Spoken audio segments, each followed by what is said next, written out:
ఇక ఉమ్మడి మెదక్ జిల్లాకు సంబంధించి కౌంటింగ్ ప్రక్రియ ప్రారంభమైంది. మరింత సమాచారం మా ప్రతినిధి రామకృష్ణ ప్రత్యక్ష ప్రసారం అందిస్తారు.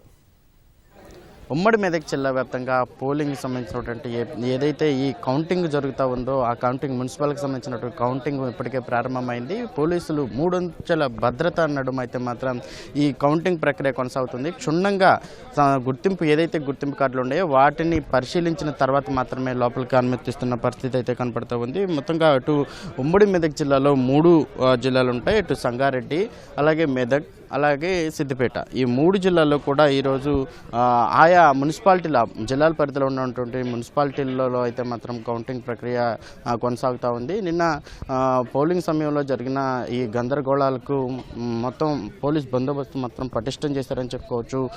నిన్న మొన్న జరిగినటువంటి ఘటనలు మళ్ళీ పునరావృతం కాకుండా అయితే మాత్రం పోలీసులు జాగ్రత్తలు తీసుకున్నారని కూడా చెప్పొచ్చు. మొత్తంగా ఇప్పుడు ఒక్కసారిగా ఈ పోలింగ్ సంబంధించినటువంటి ఆ రోజు జరిగినటువంటి ఎన్నికలకు సంబంధించి వారి భౌతివ్యం ఏంటి, అభ్యర్థులు ఎవరు ఆ పీఠాన్ని కైవసం చేసుకోబోతున్నారు అనేది మరికొద్దిసేపట్లోనే ఒక్కొక్క వార్డు వైజ్గా తెలవనుంది. అయితే పీఠాన్ని అయితే ఎవరు దక్కించుకోరంటారు అనే అవకాశం అయితే మాత్రం మరి కొద్దిసేపట్లోనే తెలిసే అవకాశం కనపడుతూ ఉంది.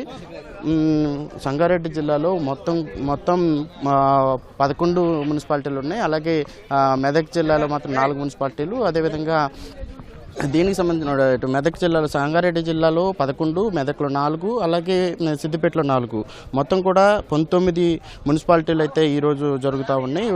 ఒకసారి సంగారెడ్డి జిల్లా మొత్తం చూస్తున్నట్లయితే 256 వార్డులు ఉన్నాయి. ఓట్ల లెక్కింపుల కోసం 350 టేబుల్స్ని అయితే ఏర్పాటు చేశారు. అటు సంగారెడ్డిలో 75, జహీరాబాద్లో 74, జోగిపేట ఆందోళన నియోజకవర్గంలో అయితే మాత్రం 16, గడ్డపోతారంలో 18, గుమ్మడిదల 25, ఇంద్రేశం 18, ఇస్నాపూర్లో 30, జిన్నారంలో 20, కోహిర్లో 16, నారాయణఖేడ్లో 16, సదాశివపేట మున్సిపాలిటీలో 38 రౌండ్లలో ఈ ఫలితాలను అయితే మాత్రం ఇవ్వనున్నట్లు కూడా అధికారులు అయితే ఇప్పటికే తెలిపారు. ఓట్ల లెక్కింపు కోసం అయితే ప్రతి టేబుల్ దగ్గర పర్యవేక్షణ అధికారి ఉంటారు. 2 అసిస్టెంట్ కౌంటింగ్ సూపర్వైజర్లు చొప్పున ఇప్పటికే నియమించిన పరిస్థితి అయితే ఉంది. ప్రతి 3 టేబుల్స్కు ఒక రిటర్నింగ్ అధికారి ఉంటారు. ఒక అసిస్టెంట్ రిటర్నింగ్ అధికారి చొప్పున మొత్తం కూడా 186 మంది నియామకమయ్యారు.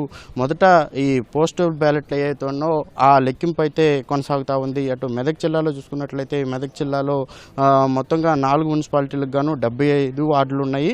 మెదక్ మున్సిపాలిటీలో 32వ వార్డు ఇప్పటికే ఏకగ్రీవంగా కాంగ్రెస్ కైవసం చేసుకుందని చెప్పుకోవచ్చు. ఇప్పుడు మిగతా 74 వార్డులకు అయితే మాత్రం ఎన్నికలు జరిగాయి. వాటిని ఈరోజు కౌంటింగ్ చేస్తూ ఉన్నారు. మెదక్ మున్సిపాలిటీలో 31 వార్డులు గాను ఓట్లు అయితే మాత్రం 11 టేబుల్ల ద్వారా లెక్కింపు జరుగుతూ ఉంది. నర్సాపూర్ మున్సిపాలిటీలో 15 వార్డులకు గాను 5 టేబుల్ ద్వారా లెక్కింపు కొనసాగుతూ ఉంది. రామాయణపేట మున్సిపాలిటీలో 12 వార్డులకు గాను 4 టేబుల్ ద్వారా లెక్కింపు కొనసాగుతూ ఉంది. తూప్రాన్ మున్సిపాలిటీలో 16 వార్డులకు గాను 6 టేబుల్స్ ద్వారా ఈ లెక్కింపు జరుగుతూ ఉంది.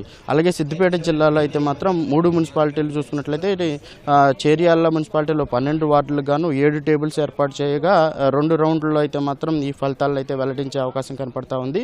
అటు దుబ్బాక మున్సిపాలిటీ చూసుకున్నట్లయితే 20 వార్డులకు గాను 7 టేబుల్స్ ఏర్పాటు చేసి 3 రౌండ్లలో ఈ ఫలితాలను వెల్లడించే అవకాశం కనపడతా ఉంది. అలాగే గజ్వేల్ మున్సిపాలిటీలో చూసుకున్నట్లయితే 20 వార్డులకు గాను 14 టేబుల్ ఏర్పాటు చేసి 2 రౌండ్లలో అయితే మాత్రం ఫలితాలను వెల్లడించే అవకాశం కనపడుతూ ఉంది.